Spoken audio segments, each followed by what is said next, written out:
and those that are still joining us to the second in our Women in Dark Skies series. My name is Georgia Macmillan and I'm the Mayo Dark Sky Park Development Officer. Just letting a few more in here as well. And we are recording. Okay.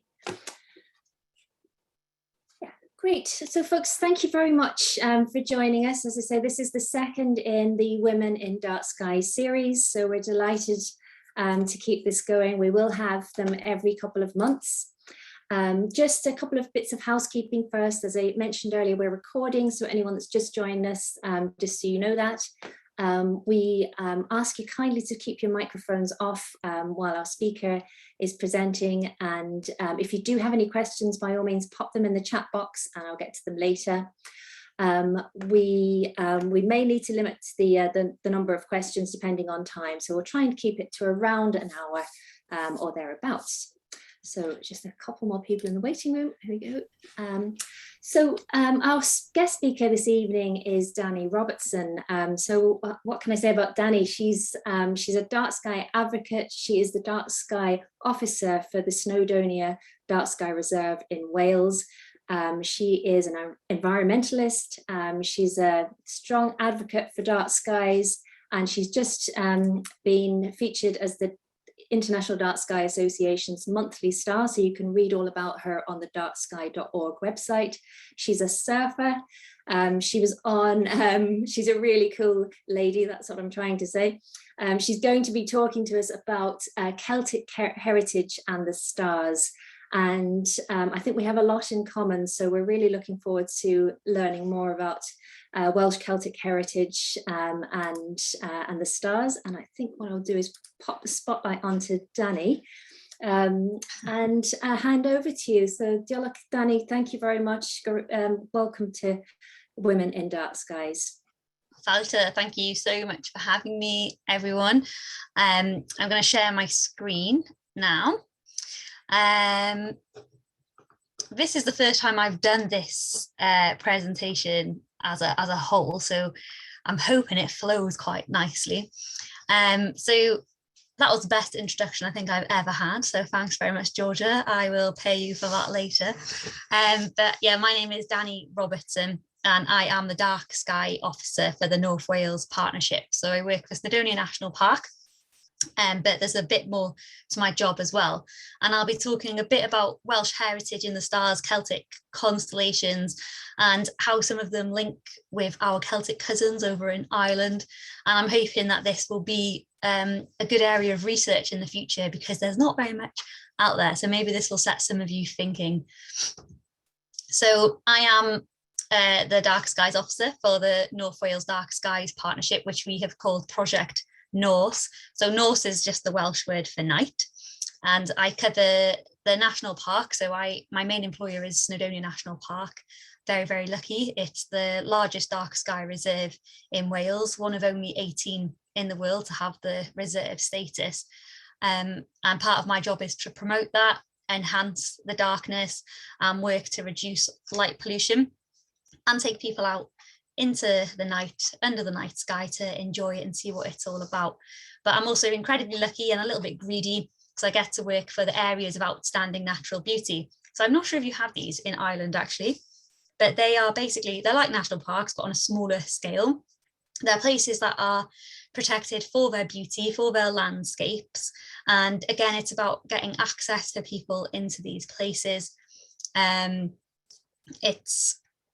They're generally a little bit less, we don't have our own planning laws for the AUMBs. We can't enforce planning, but the national parks can, so that's where they differ slightly. And I cover the Clwydian Range and Dee Valley in North East Wales, the Llyn Peninsula, which is the arm that stretches out over to Ireland on the west coast, and also the island of Anglesey. So this is what it looks like if you don't know Wales very well. So you can see the national park there and the 3 AUNBs. You can also see the others in Wales as well, because we're all sort of working together on dark skies, which is really, really nice. We've all got dark sky ambitions. So this is a light pollution map, just before we get started, of Wales, you can see Ireland there as well, or most of Ireland, and England, and you can see how bad light pollution is across a lot of England and South Wales. So part of my job when I'm taking people out, I quite often get a lot of people from across the border in England and a lot of people from Europe increasingly, especially now COVID restrictions are relaxing. I get a lot of people coming from Germany, which is always very, very surprising because it's one of the easiest places they can get to. But as you can see in North Wales, we're almost defined there by how dark we are. So we can see the national park down there in the middle. I don't know if you can see my cursor. And you can see the arm of the Llyn Peninsula and Anglesey as well. One of the biggest light pollution sources for Anglesey and the Llyn Peninsula is actually Dublin, 60 miles away. So I do look out at you quite regularly from Holyhead or the Western Edge, and you can see Dublin like a big dome on the horizon. And also my phone occasionally thinks it's an island because when I get to Holyhead, we're that close. I think Dublin's actually closer to me than Cardiff, which is my capital city in Wales, which is quite funny. And I have been fortunate enough as well to come to Ireland and experience your dark skies on the West Coast, because Georgia did the really brilliant symposium for dark skies, or European dark skies, and that was back before COVID. So I got to come and visit Mayo and see your dark skies, which was really wonderful. And it's great to see the work that's going on there by Georgia. So I'll talk mainly about the National Park at Eryri. We've already got our designation. Like I said, we're a reserve. This is a photo taken by Ian McDowell, and it's Trevan, one of the most famous peaks, one of the most treacherous peaks in the heart of one of the darkest places in the National Park. That's the A5, the old road going through with car headlights on it. So we've been an international dark sky reserve since 2016 after lots of hard work. I think it took about 5 years to get the reserve status. We're quite interesting as a national park. National parks usually tend to be quite devoid of people, but we've actually got a population of 26,000 in the national park. So that's a lot of people, a lot of working, living communities. We've got a lot of farms, and that's all spread out around an area of around 823 miles squared. So a lot of my work is going into communities, talking to farmers. Lambing sheds this time of year are pretty bad at throwing out light, so we're trying to work with things like that, and also making sure that light pollution, you know, can really harm human health. So we're trying to make our skies as healthy as possible for our local population. I've also got the added element of working between two local authorities, so we're split into Gwynedd and Conwy, so that's two planning departments that I've got to deal with, and then along with the AUMBs, they haven't got their designations yet, but part of this project is me working with them towards getting their skies darker and towards getting their own dark sky designation. So we'll hopefully have 3 new ones by the end of next year, which is very, very exciting. So this is if you went to the top of Yr Wyddfa or Snowdon. Yr Wyddfa, we're trying to promote the Welsh names as much as possible, the native names, because they're much more interesting than the English ones. Yr Wyddfa is actually named for Rita, the giant, who was feared across the lands and would rip the beards off his enemies once he'd killed them. And Yr Wyddfa roughly translates to Rita's grave. So the giant is buried, it's a massive mound, so it looks like the giant is buried underneath the mountain Yr Wyddfa. But this is one of my favourite photos taken by Gareth Morn, who is a local photographer, of the Milky Way core. Right up on one of the peaks, I think that's Crib Goch, which is a big ridge on your way up Yr Wyddfa. And people always think that this is a sunset in the background, but that's actually light pollution, and that's Liverpool and Manchester shining brightly in the back. And so you can see when it comes to light pollution and working with dark skies, not only are we trying to promote it within our own areas, we're also trying to get other cities and towns and places like that on board. It's really important that those places get their lighting right as well, because not only does it affect us, if you're living in a city, 99% of Western Europeans are living under heavily polluted skies. So it's really important that we do get this message out to our urban communities as well, that dark skies, it's not just a tourism thing.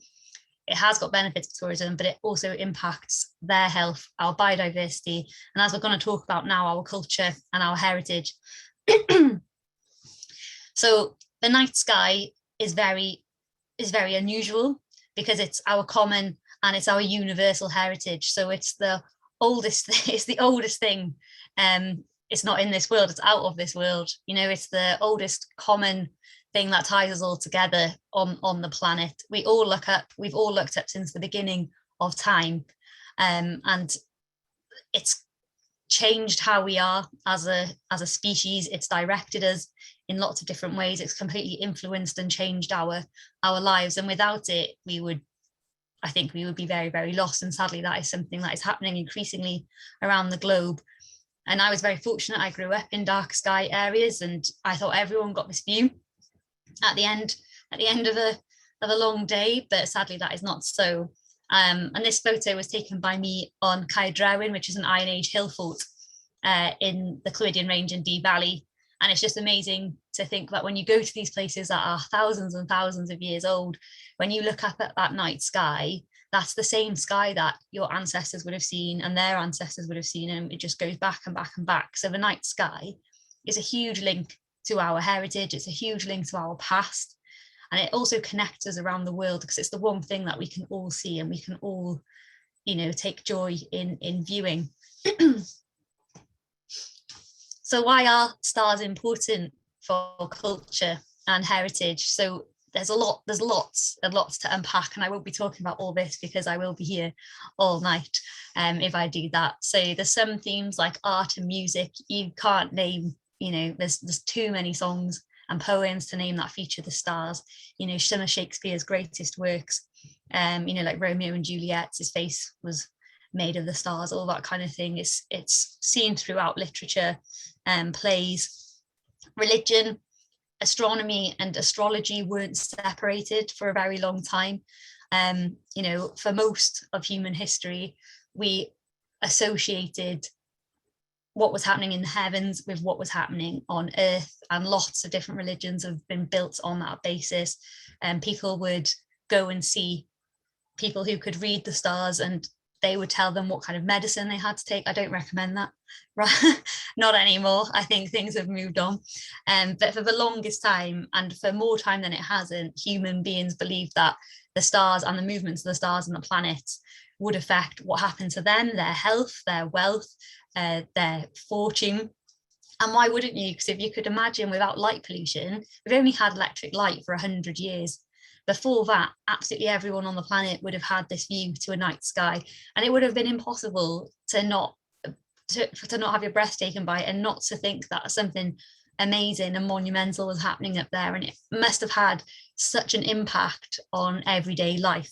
I can't imagine what a meteor shower must have meant to people 400 or 500 years ago when we didn't understand what that was. It must have been terrifying in some respects, think that things were falling from the sky, these big burning stars. Loads of different things throughout history.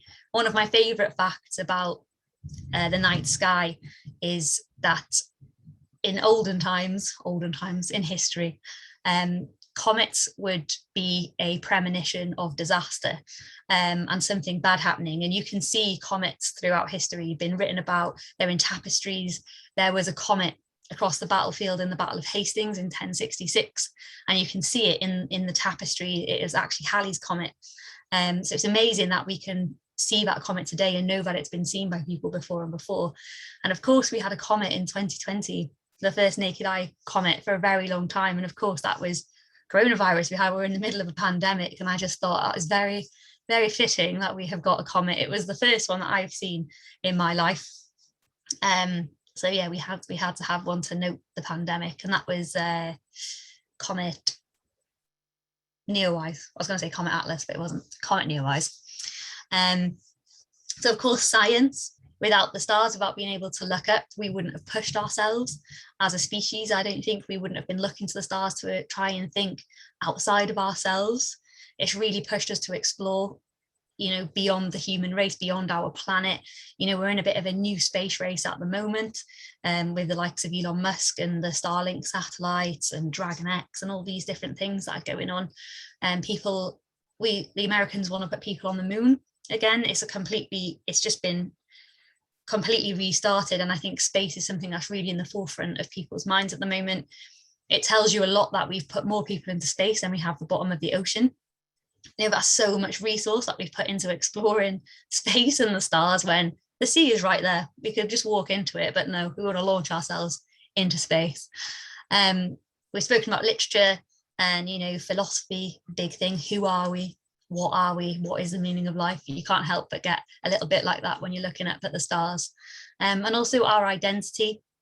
So since humans could communicate, we've seen ourselves in the stars, and we've tried to make sense of who we are, why we are here, and we have put identities into the constellations to try and make sense of that world and our world, and see how they relate. Because most cultures at some point in history saw the night sky as a mirror to our world, to see what was happening, as we will touch on, but it's a lot to cram in. So this is one of the probably most famous paintings to do with the night sky. Of course, it's Starry Night by Vincent van Gogh. And to think, a lot of his art, this is the most famous one, but a lot of his art was actually influenced by the night sky. Would he be able to paint this today with light pollution? Who knows? I don't know a single person who couldn't name this painting. It's huge. Its place in our culture is so important. And this is a famous quote from him, that for my part, I know nothing with any certainty but the sight of the stars make me dream. And also cut off your ear, so don't look at them too long. But this is another painting of his that's not very well known, and it's called Starry Nights. I don't know how to say this, I don't speak French. Over the Rhone, I think. And it was painted in 1888, so just before electric light was invented. Electric light, I think the first street was 1889 in Newcastle. We got our first electric lights. And you can see the plough here in the stars, and you can see people walking, and these are old gas lamps on the front of the river. It's a town called Arles, and if you go there today, these lights have been changed. So this is the same view today, pretty much the same view. Sorry about the terrible quality, as best I could find. But you can see that these are electric lights along the river side, and there's lots of pink lights, and these lights have all been uplit there, but you probably wouldn't be able to see the plough like that anymore, and you certainly wouldn't get that quality of dark skies, which is a real shame. So any future Vincents that are out there, they are not going to be able to be inspired in the same way that our artists were in the past, because you can't be inspired by something if you can't see it. So going back into human history, we think that astronomy and looking up to the night sky is something relatively modern and also relatively Western pursuit, but it's absolutely not. There's new research coming out all the time. So this is the shaft scene, which some of you are probably familiar with. And again, I can't speak French, so I think it's the Lascaux caves in France. This painting goes all the way back to 15,200 BC. And originally, they just thought it was animals that had been painted onto the cave. But as people have researched it, they've found similar scenes painted around the world in places like Turkey, France, Germany, all dated to the same time. And when they did the calculations backwards, there was actually a comet event, and a comet hit the Earth, and it would have caused a mini ice age. And it makes sense that they would have noted that was a huge impact. It would have impacted their lives, it would have moved things along, it would have caused extinction. It was huge. So this picture here now, they believe that this is Taurus, so this is the bull here, and you can see a man being sadly killed by whatever has fallen from the sky, so the comet. And it's a really poor quality image, but once you look at it, if you can see a better quality, you can see that actually like the Pleiades are also part of the bull as well. So it's definitely connected to the stars, and it's absolutely amazing. And I think it was only last year that researchers from the Universities of Edinburgh and Kent, they were the ones who, they said with certainty now that they know that that's what it stands for. And it's just completely changing what we think of these communities. We thought they were non-verbal, didn't communicate, but obviously they were doing sophisticated things like this, using art and using imagery to keep time, date, and commemorate these big events. So this was a quote from someone at that university. That early cave art shows that people had advanced knowledge of the night sky within the last ice age. So we're talking, tens of thousands of years ago, people had this knowledge of the night sky, showing you just how important it must have been. Intellectually, they were hardly any different to us today. These findings support a theory of multiple comet impacts over the course of human development and will probably revolutionize how prehistoric populations are seen.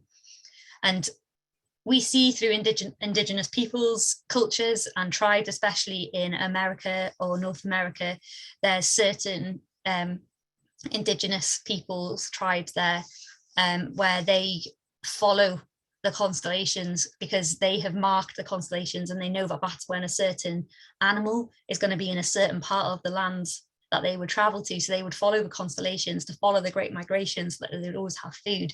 And that's knowledge, that's traditional knowledge that's been passed on and on and on orally.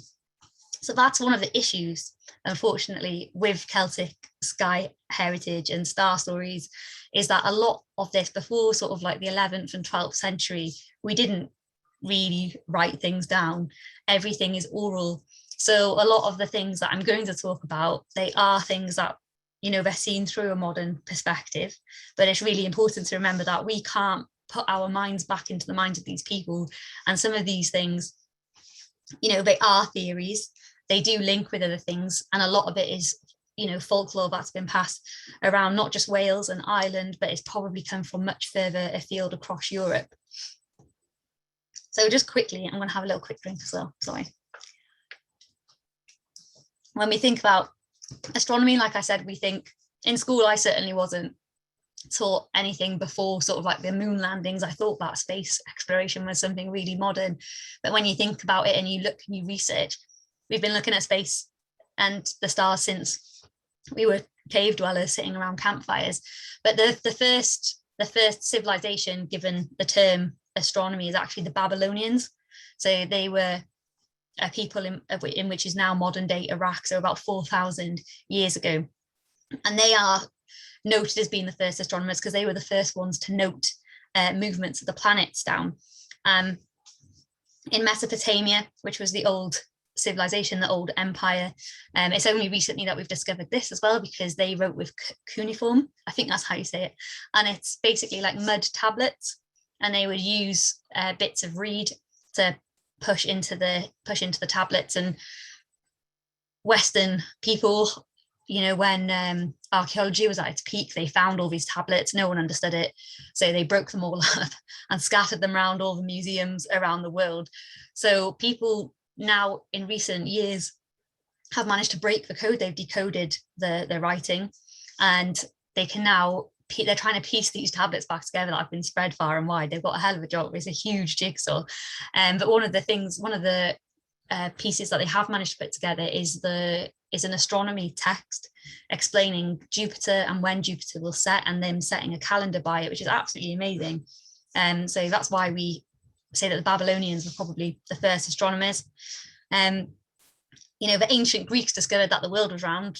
Yeah, we've still got people arguing that the world is flat, the earth is flat, but 2,500 years ago we knew that was a falsehood. Again, Chinese astronomers, they were really, really good, efficient, proficient astronomers. They had loads of knowledge, and they were one of the first people to document a supernova nearly 2,000 years ago, which is also documented by indigenous American people. I think it was the Lakota tribe. Their tribal name actually means the star people. And a supernova, it would have been so bright that it would have been in the sky in the day, for weeks and weeks and weeks. So again, it must have been absolutely terrifying. You'd have think, what God have I annoyed? What do I need to do to fix this? The world is going to end. So it must have been absolutely terrifying. But it wasn't until 1608 that we had our first telescopes, which haven't really changed that much. It's still basically glass in a tube, all the way up to what I would class as one of the biggest, things in recent history, that we put human beings on the moon in 1969. I've also got down in the bottom there that shipping GPS came in 1975. And the reason that sounds like a random thing to say, but up until that point, humans, when we were navigating the seas, we used the stars. We used what was called celestial navigation, and it was everyday use, from tribes from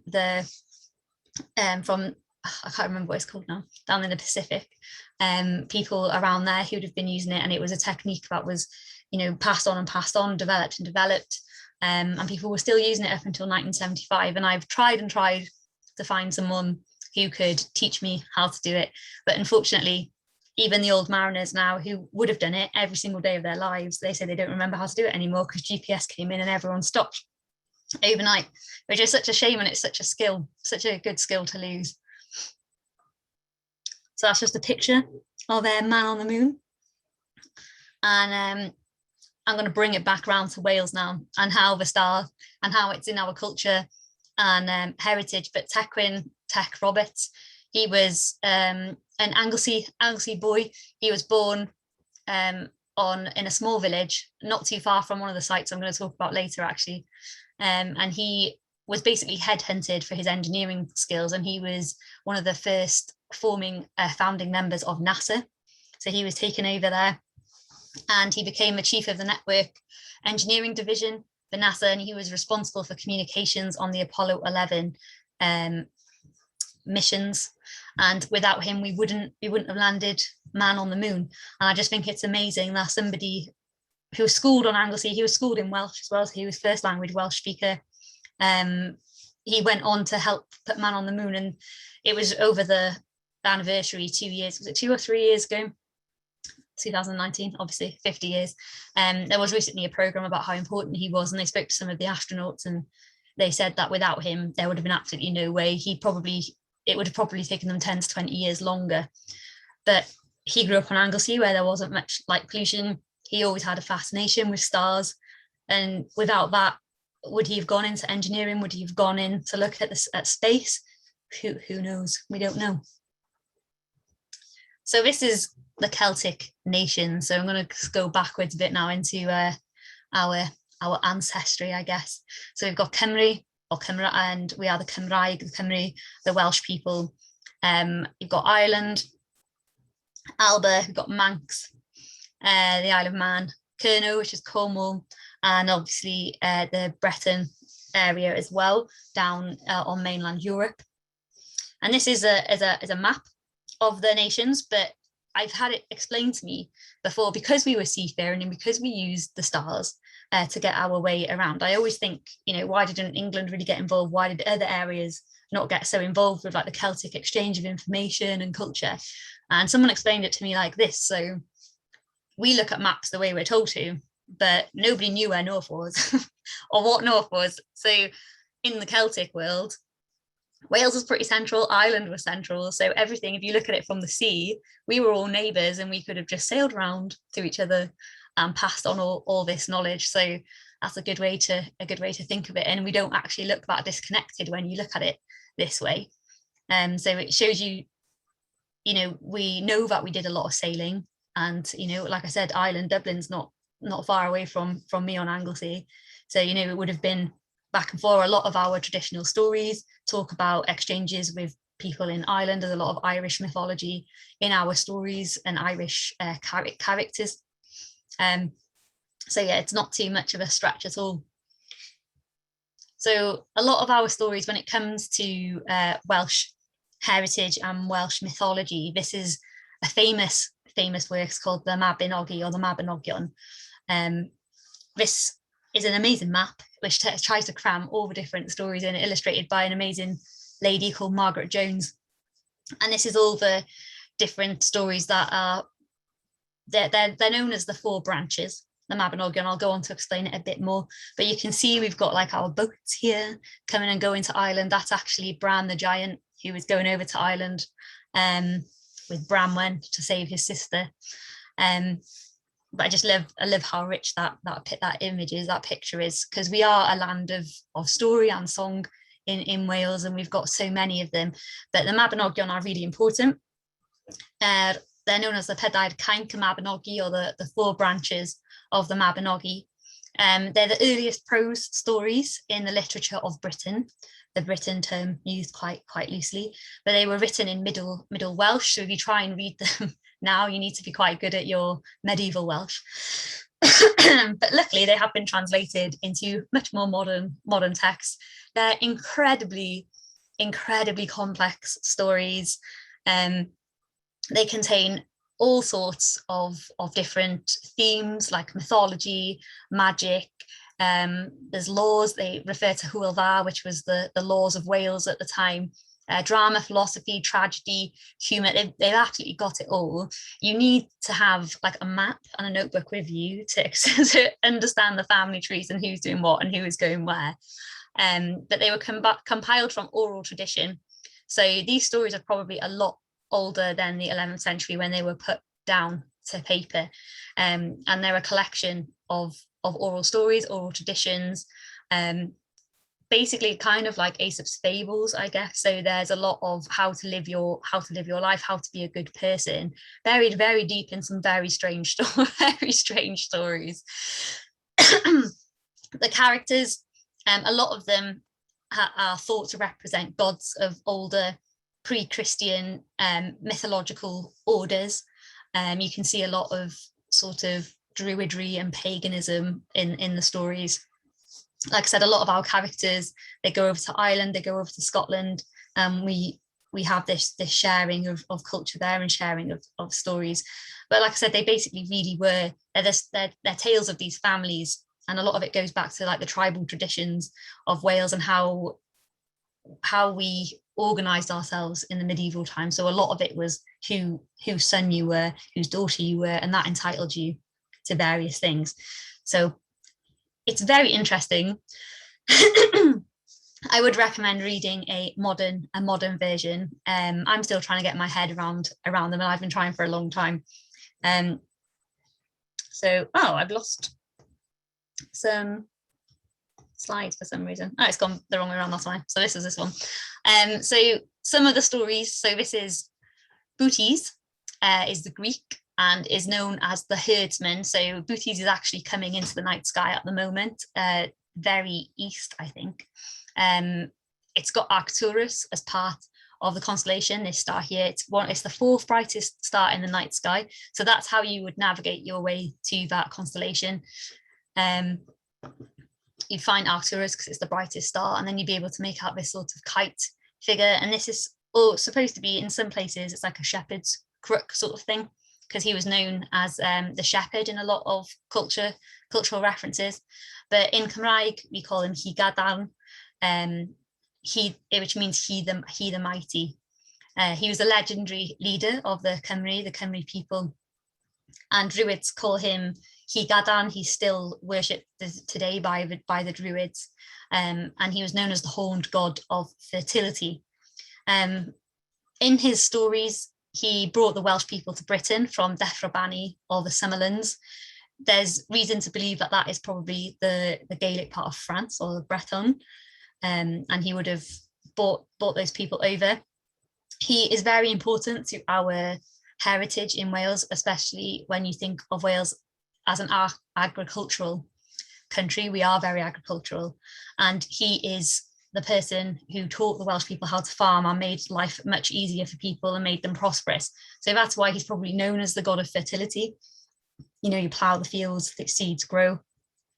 He's known across lots of different Gaelic areas with different names and different forms. There's references to him across at least 50 other cultures in different things. So it just shows you, like, as people moved, as people migrated from mainland Europe, we took our stories with us, and they transformed and they changed as we went. He's got very strong pagan links. Again, he is celebrated by the Druids and the pagan communities. He is symbolized by a bull or a stag. You see a lot of drawings with him, or a lot of statues or models where he is either got the horns of a bull or the horns of a stag. He's also known as Cerninos, I think you say that. I'm saying that in a very Welsh way. And in the night sky, in our night sky in Wales, in Cymru, he's linked to the night sky through Bootes, through the shepherd or the herdsman. He's more of a farmer in our stories, and he's linked to the night sky through Ursa Major as well, or Adar, which is a plough. So if you look at him in the night sky, he comes behind the plough in the night sky. So it looks like he's ploughing the field. So that goes with that story. And in front of the plough then is yr ich, or the bulls or the oxen. Arcturus as well. It's always had a shepherd, sort of herdsman kind of name for it across Europe and across Eastern Europe. The Babylonians named it the shepherd of the heavenly flock, which is quite nice. And it also overlaps then, and this is where we start to get really complicated, where Christianity comes in and tries to transplant itself over paganism. And it's thought that Arcturus was probably the Star of Bethlehem, because it's so bright and it would have been visible very brightly at that time of year. So I've got to go back this because my slides have got mixed up. But European folklore tells us that Demeter, the Greek goddess of grain and agriculture, she placed booties in the night sky after he invented the plough. So he does have an agricultural link in other cultures as well. And again, you know, Demeter being the goddess of grain and agriculture, and I guess she would have been linked to fertility as well. But links as well have been argued between Higadan, Cerninos, and Kieran of, I'm going to say Sager or St. Kieran in Ireland. I need to work on my Gaelic. I'm going to have lessons of Georgia. But he was one of Ireland's 12 apostles, and he was known as the tamer of beasts. So he was known to be able to speak to animals.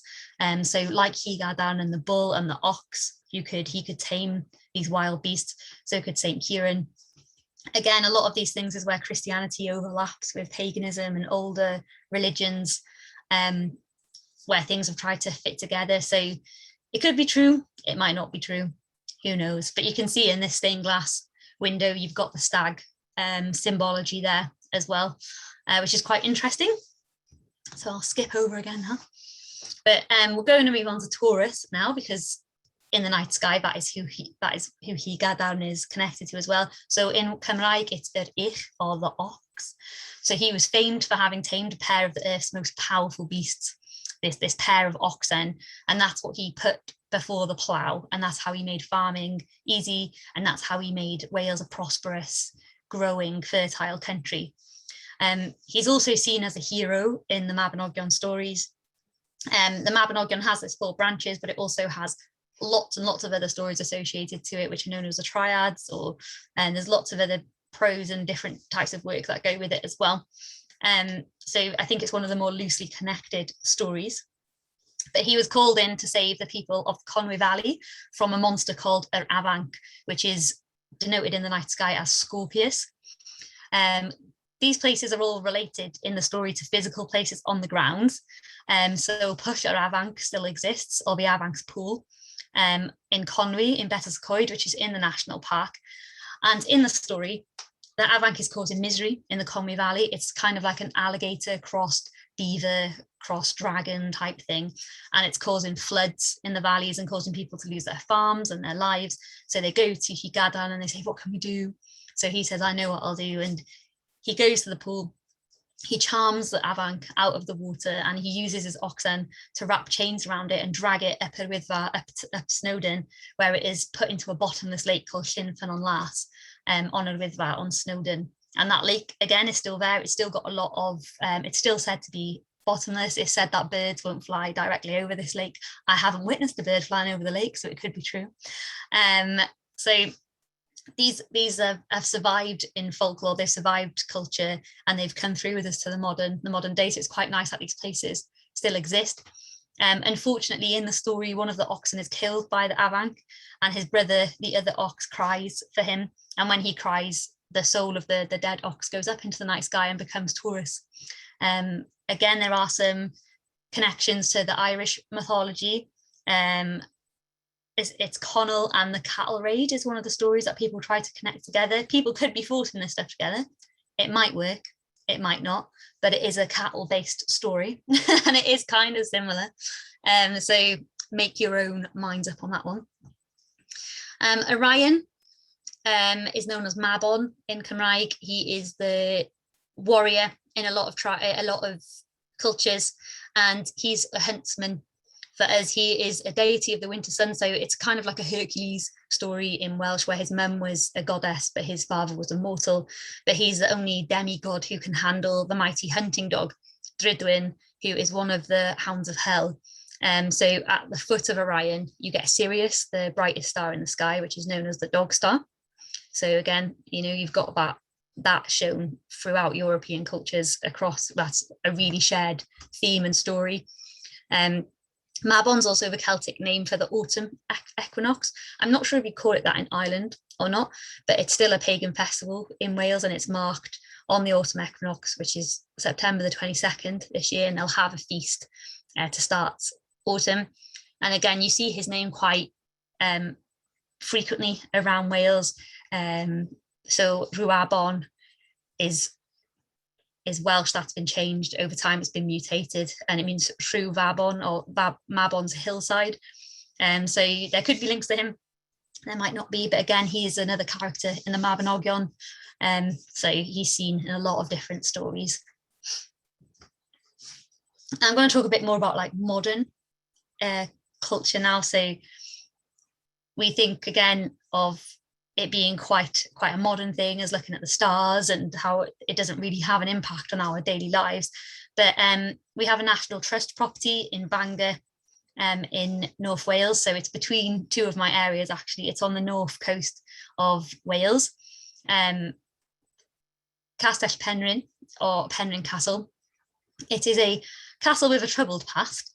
It was built or rebuilt in 1820 by the Penrhyn family, who are quite notorious slave owners, or were quite notorious slave owners.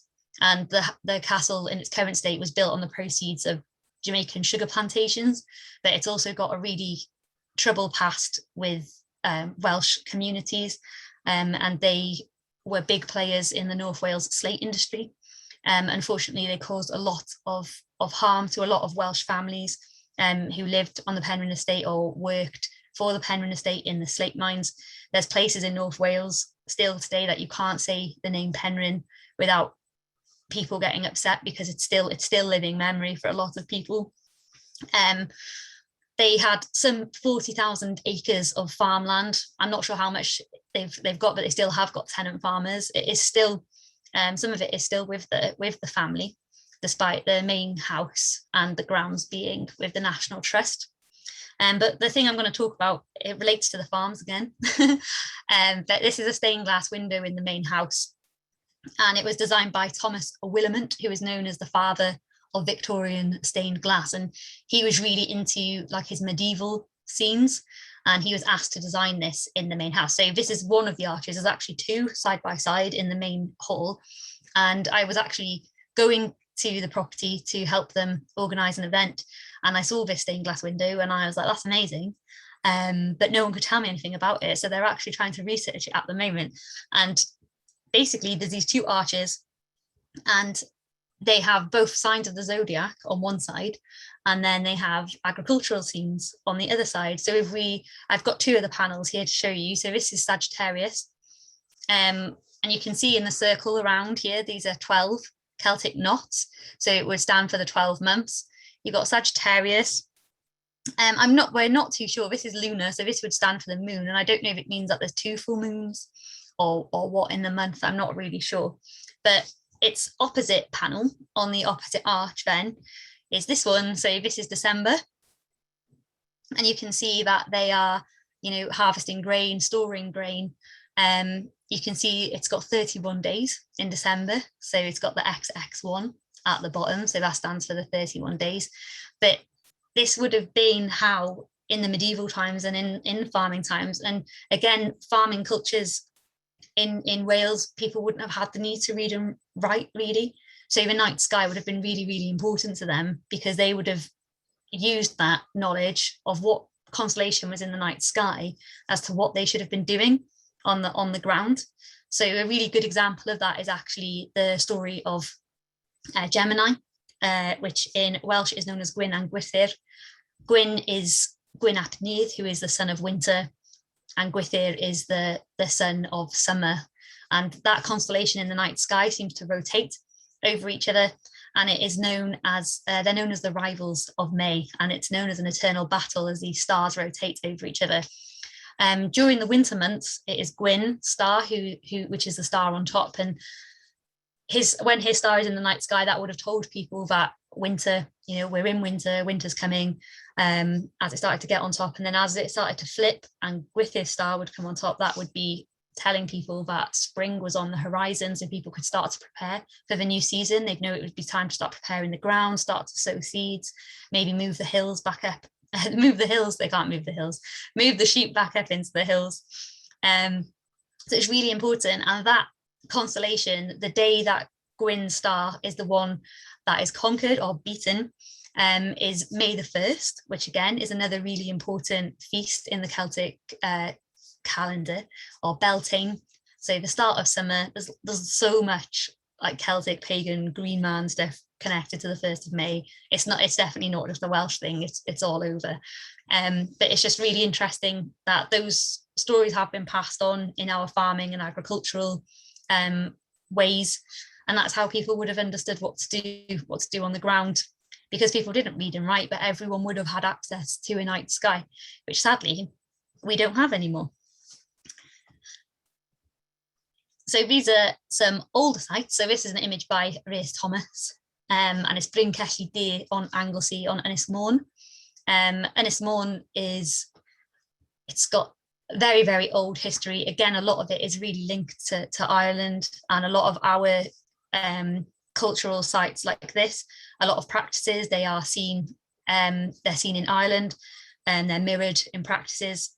This is a burial mound or a cairn, and this is a really important one because it aligns with the summer solstice. So in this photo, you can see the sun in the chamber there. So the site, again, people do try and create meanings when they're not there with some of these sites, but this one has been time and time again proven that that's why it was built that way. That's why it had to be built. And it's basically a big earth mound.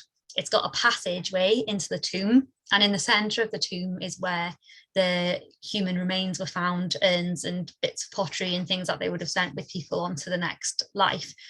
And on the longest day, there is a little bit cut out of the door, which means that sunlight is allowed to come in to the chamber on that day, and it fills the inside of the chamber with light.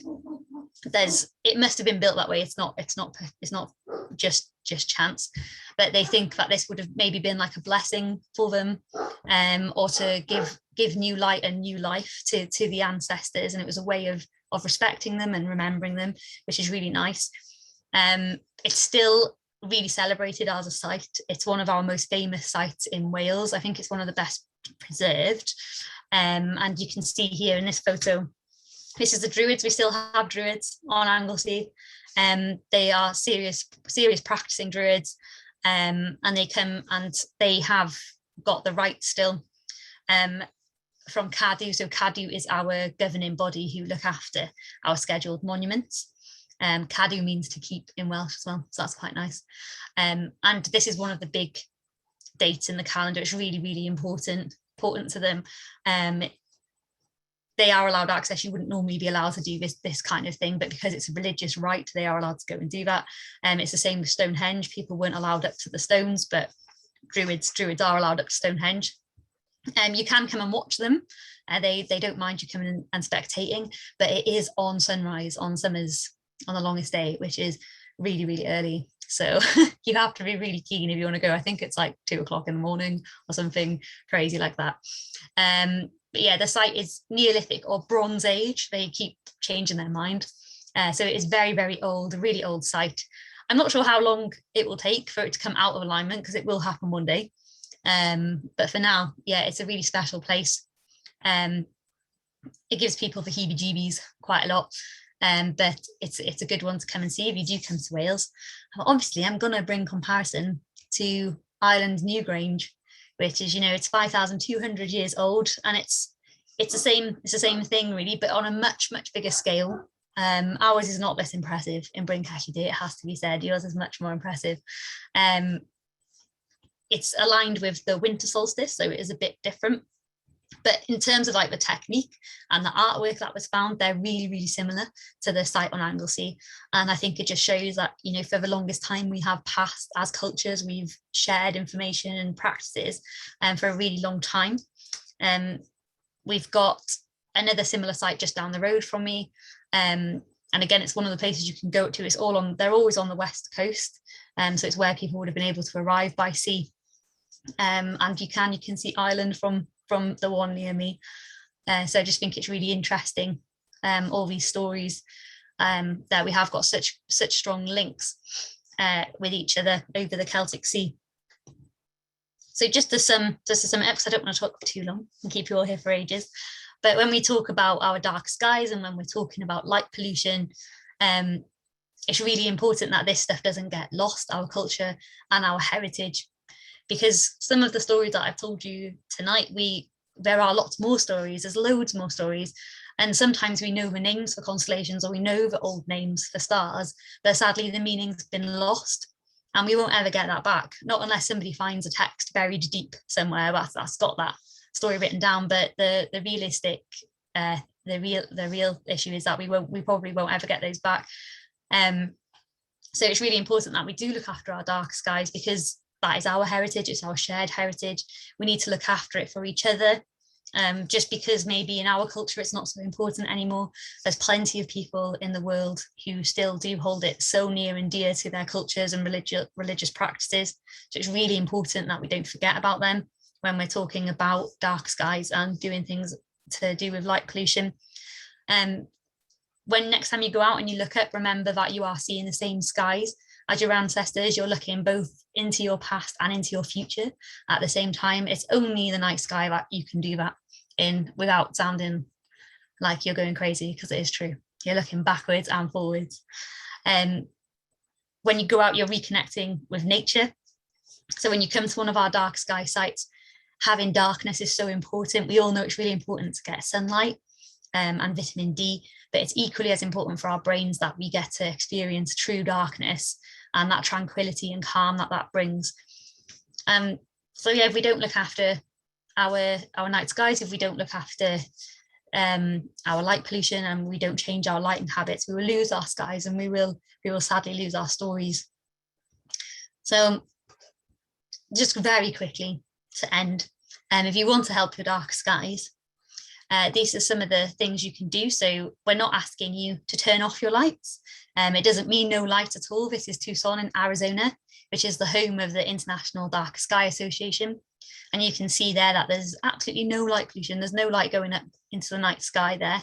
But everyone's got plenty of light to go around and do what they want. So that's all we're asking for, is just people to be a little bit more considerate with their light use and to do some really easy things, such as keeping your lights fully shielded and pointing them downwards. So if you've got to have external light, make sure you follow these rules. If your lights are fully shielded and directed down, there's going to be no wasted light, no wasted energy, so it won't be wasting your money on energy bills. Really importantly, the temperature of the light. So this image is the Kelvin scale, and modern day street lights are really white, really bright, and they can be up to 7,000 or 8,000 Kelvin. That's really damaging for humans. It's really damaging for our wildlife, and it also scatters the most in the atmosphere. So we're trying to keep people around the 3,000 mark and below.